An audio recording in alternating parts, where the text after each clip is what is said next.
Okay, so here's chapter 1. I'm going to try and do this in a pretty quick video. And I want you guys to work on a couple of activities and email them to me, okay? And I'm going to tell you about those at the end of the video. Or maybe in the middle. So that way you don't know exactly when I'm going to do it. And you have to watch the video to figure it out. Okay.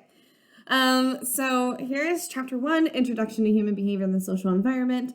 We are going to talk about a couple of theories that should be review for you, and hopefully the summer didn't fry your brain from all the theories of social work and you're like, aha, yes, I remember that. Okay. So, I skipped a couple slides because they were just our learning objectives. We're going to go ahead and jump into the importance of foundation knowledge for social work with an emphasis on assessment. So when we're talking about assessment, what are we really talking about? Of course, figuring out what the problem is, right? And so with individuals, we're doing assessments to figure out, we're doing biopsychosocial cultural assessments, aren't we? And we also sometimes, most times, include the spiritual concepts as well. But that is so that way we can help understand and identify the issues. Why is that client coming in? What are they needing? And so we need to know the assessment aspect, right? Absolutely. So accurate assessment is a critically important step in the social work process. If we don't have the correct information, we cannot go through the stages of assessment. Okay. So it involves the basic knowledge and assumptions about human behavior. There are always reasons why people behave the way that they do. Always. Okay. And that's what makes us so cool, is because we understand that and we know how to assess and look out for those reasons as to why people behave the way they do. Let's see here. We also must be able to identify what resources are readily available, okay, to the person, and that are good interventions for that issue that we are intervening in. Okay, and then identifying and evaluating alternative courses of action. We must understand that problems and needs in order to help the client when they come in to see us. Like, we have to understand that. And so one of our primary tasks that your book goes into is to help the client define the alternatives available to him or her. We are creative problem solvers. Okay, so I want to put that out there. Oftentimes people have tunnel vision because of stress or habit or lack of experience, and they fail to realize that various alternatives exist, meaning that there's more than one way to address an issue. There's more than one solution. There almost always is. Okay, there's something that we can do, not just the one thing. The positive and negative consequences of each alternative should be clearly stated and weighed. And so your book goes into a little bit more of that. All right, but we're going to move on. People interact with other people. I mean, obviously, look at our social networks, okay?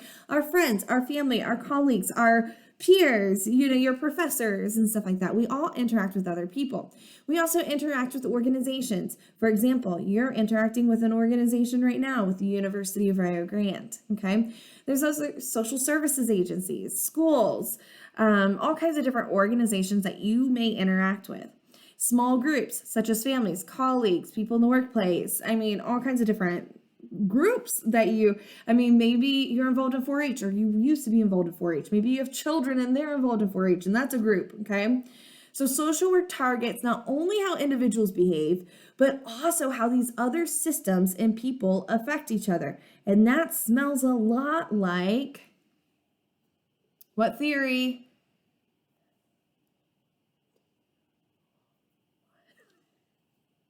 Systems theory, right? Systems theory, when we're looking at the systems and how they interact and impact each other. Okay. So, in this book, we are looking at the lifespan development. There are four main phases that we look at: infancy and childhood, adolescence, young and middle adulthood, and later adulthood. And that is how our book is organized and how we will be going through. I really like this book on how, as we're going through those main phases, it breaks it down and also talks about different problems that may affect those age groups or age ranges. and how we as social workers, our roles and what we can do and things like that. So yeah. Okay. Oh, I just said that. Let's keep going. We're going to fly through this and I'm real excited. I do want you to read this book though, because it is very interesting. It's an easy read. I really like this text. Okay, describe important concepts for understanding human behavior. Human diversity. Of course we have to have human diversity, right? Human diversity is the vast range of human differences among groups, including those related like to your age, class, color, culture, disability, and ability, ethnicity, gender identity and expression, immigration status, marital status, political ideology, race, religion, spirituality, sex, sexual orientation, and tribal sovereign status. Okay, so all of these things we're looking at and how those impact diversity, how we can include all those in diversity, and so we need to learn about those. Cultural competency, understanding culture. It doesn't mean that you're coming out as an expert from this, but what it does mean is that when there's something, the culture that you don't understand, you're going and researching it and you're becoming more familiar with it. So that way you can understand how it might be able to drive cultural or might be able to drive interventions. For example, I think some of you guys have heard this story before, but maybe not everybody. I was doing grief counseling with a widow, and she was Wiccan. And so if you don't know what Wiccan is, that's people say it's like the stereotypical like witch kind of stuff. But Wicca, it's a very interesting religion and has a very interesting spirituality to it. I didn't know much, and when she first told me she was Wiccan, I was like, oh gosh, okay, I don't know anything about this. And so I decided to research it, and I found out that there was a lot of rituals and a lot of beliefs of being able to connect and like not necessarily like speak with the dead, but connect with past loved ones and stuff. And so I was actually able to use these rituals that she would partake in, and that these beliefs and values and things that she had that were a part of her culture as being a Wiccan. And we used that in our interventions for her grief counseling. And it was amazing. It was amazing the progress that she made. And it was great. And it was, the day that I told her, I was like, I think we're done. We've been working towards termination and stuff like that. And I was just like, this is our last session. I think you did amazing. And like, it just felt so good being able to, understand her culture and seeing how that really fit into her grief counseling and things, and like seeing that progress and that success. So that was really, really neat. Obviously we know we need to know about oppression and what membership in certain groups and stuff, how that does impact oppression, and how people experience oppression and populations at risk. We focus on empowerment. You guys know empowerment theory.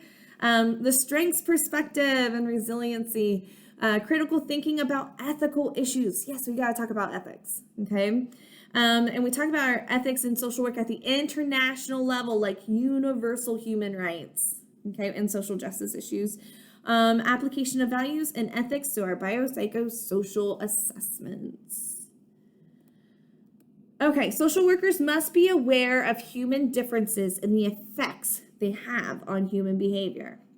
Okay, people in any society might be placed on a continuum based on social status and the amount of influence they have over others.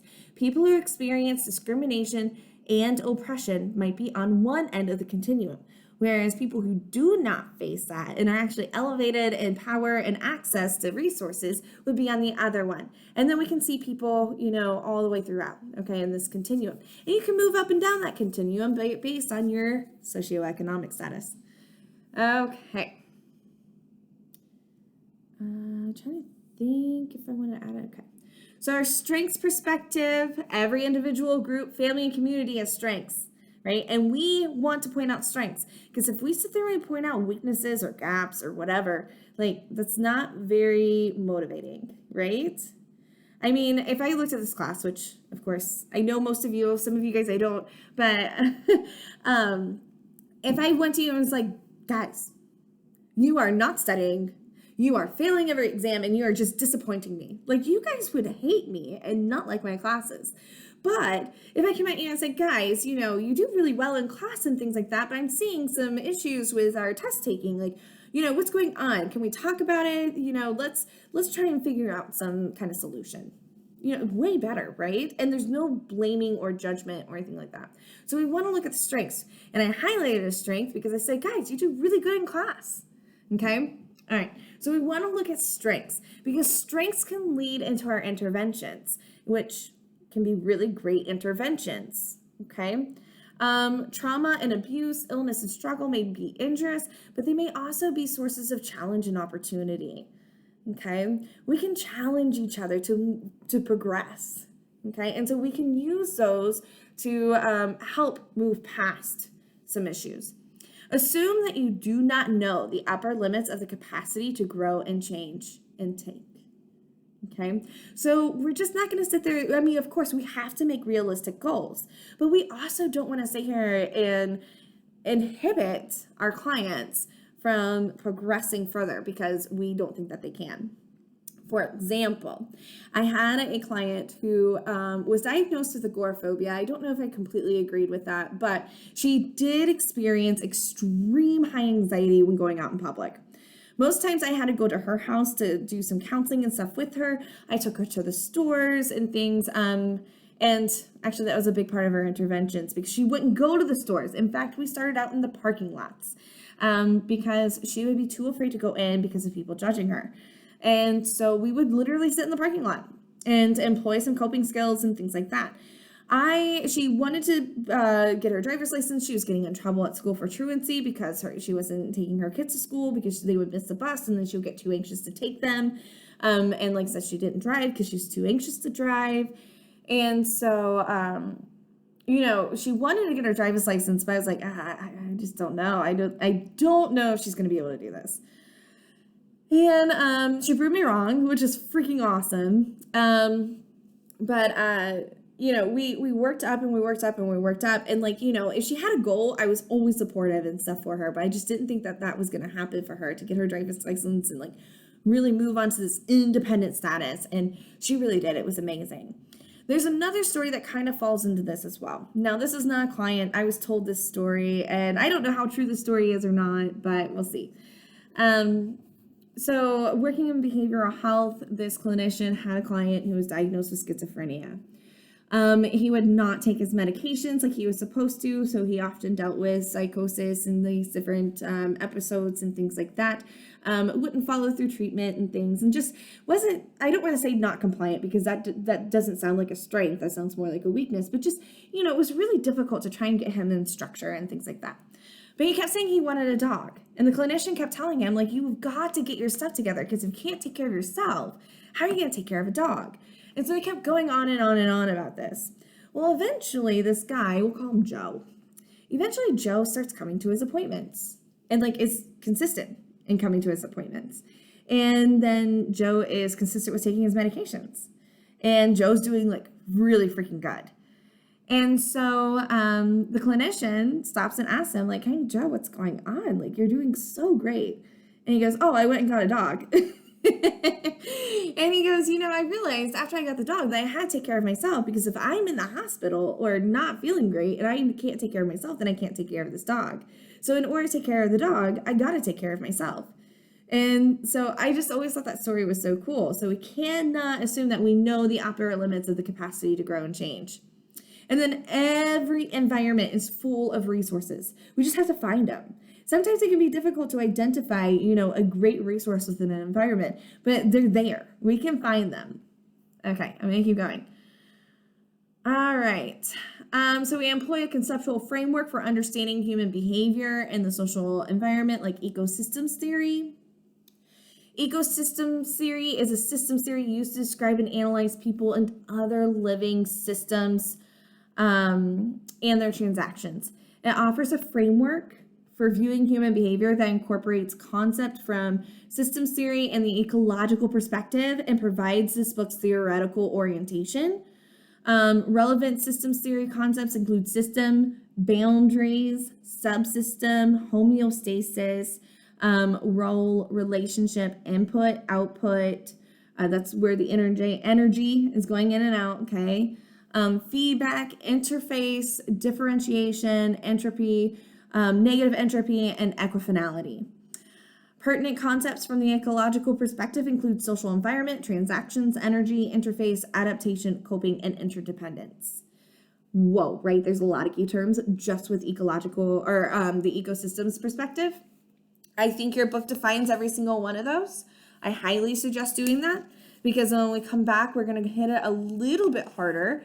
So that way you can understand like what interface means, what input and output is, and the feedback interloop and things like that. Okay. Oh, just went through that. Man, we are great. I went through that too. All right. So I would like you to define what these terms are within the ecological perspective, because this is very important to understand. Like the system, the boundaries, what homeostasis is, those kinds of things. Okay, so please do that.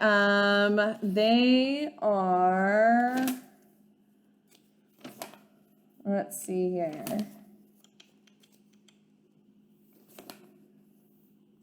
I'm trying to find the page that they are defined on for you. Yep, there we go. It's all on page 26. Okay, I do not need you to email me those definitions, but I do want you to go through those. Okay, all right. So we also have to recognize people's involvement with multiple systems in the social environment. Now, I know that a lot of social workers are not very interested in the macro social work environment because it's kind of abstract and scary and we don't really understand it that well. Now, if you guys have had me before, you know that I love macro. And so my thing is I want to teach you guys and I want to emphasize the fact that you have to understand the macro because the macro trickles down into the micro. Your individual clients, your families, and your groups are going to be impacted by macro social work no matter what. You can't escape it. It comes down, okay? And so we have to understand the macro, the meso, and the micro, okay? And we have to understand how individuals interact in the macro systems, such as with, politics, such as with these different programs that come down from the state and federal governments and things like that. We have to understand those things. And we have to understand that, our clients, they might have cases with like child protective services or with jobs and family services and with these other social service agencies and stuff, which really is connected to the macro. Because remember, they get their funding from the government and the government dictates how. And also you're impacted because the government, if you're working for a nonprofit agency that gets government funding, then they have to meet certain requirements and things like that dictated by the state, which will dictate how you provide services and also how you get paid. I know, right? Okay. So we also recognize people's involvement with multiple systems in the social environment. And we've already talked about having a variety of roles and things like that. We'll get more into it. All right. Now we also must identify knowledge, skills, and values necessary for generalist social practice. We look at our social work competencies, and we have our competencies 1 through 9 and their behaviors that are associated with them. Let's see here. They should be listed in your book as well. You probably understand and have heard most of the, oh, there they are. Perfect. They're in the chart. They're in highlight 1.10 on page 39 in your book. You see competency 1, demonstrate ethical and professional behaviors. Competency 2, engage diversity and difference in practice. And then you see little bullet points underneath them. They describe what they are, and then they have the little bullet points underneath of them, which are the behaviors that we associate with them. And I don't know if you guys know this or not, but Professor Doviak and I actually grade you guys on some of these. Okay, so not a bad idea to kind of get acquainted with it because these are what it is to be a social worker. Okay, so there is our first chapter and our first lecture. Now I have an assignment for you. What I would like you to do, since we're not messing with Canvas this week, Okay, I want you to send me this in email. All right, and you have to send it to me before the end of the day on Friday, August 27th. Okay, so that way I can count you as participating and present in the first week of classes. All right, so I do have a couple exercises for you. In the first exercise, what I would like you to do, and let's see, I'm going to try and move this so that way you can see it. Well, it's not going to let me while I'm recording. Okay. So anyways, what I would like you to do is I want you to introduce yourself and share something about yourself with the other members of class. Now, we are going to do that on week 2, but I want you to go ahead and prepare for it, and I want you to send it to me if that's cool. Okay? Don't put anything like too crazy personal or anything that you wouldn't want to share with everybody. Okay? You're just going to express some basic information about yourself, especially since we're going to be in different locations. I want to get to know you guys a little bit different or a little bit better. Practice participating in class activities. We're going to have a lot of discussion in this class, and so we got to get used to talking to each other. And examine some basic feelings about yourself. So I want you to get a piece of paper and you're going to make 6 boxes on it, okay? So you're going to have 2 rows to make the 6 boxes, all right? So you're going to have an upper row, a center row, and a bottom row, okay? With 2 columns. There we go. So the upper left-hand box, write 3 adjectives that describe what you like about yourself, okay? And pause this as you need as you do this, okay? Or return back to it, whatever. The upper right-hand corner, okay, or the upper right-hand box, I'm sorry. Write 3 adjectives that describe what you dislike about yourself. In the left center box, state briefly why you are taking this course. And you are not allowed, I'm going to say already, you are not allowed to say, because I have to, okay? I want you to say something else. I won't dictate anything else in there, but you can't just say because I have to. Okay. Now, next to that, in the right center, state briefly what you expect to be doing 5 years from now, okay? Both personally and professionally. In the lower left-hand box, state briefly what makes you angry. In the lower right-hand box, state briefly what makes you happy.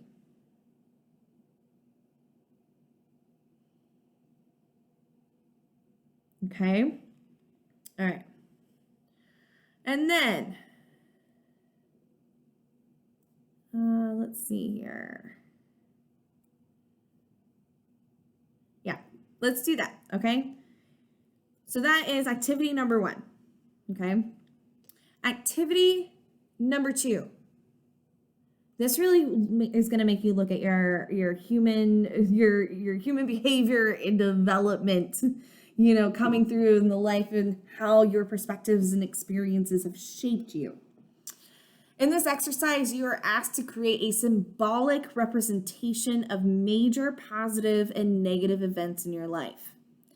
You will identify normal life events, develop a perspective on the types of issues and simulations that will be examined throughout the course.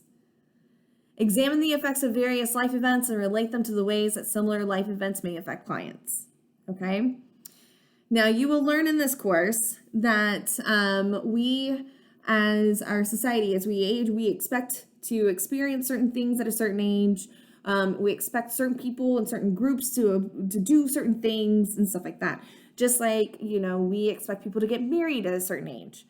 Well, if you're not married by that age, and we're like, what the heck is wrong with you, right? Even though there's nothing wrong.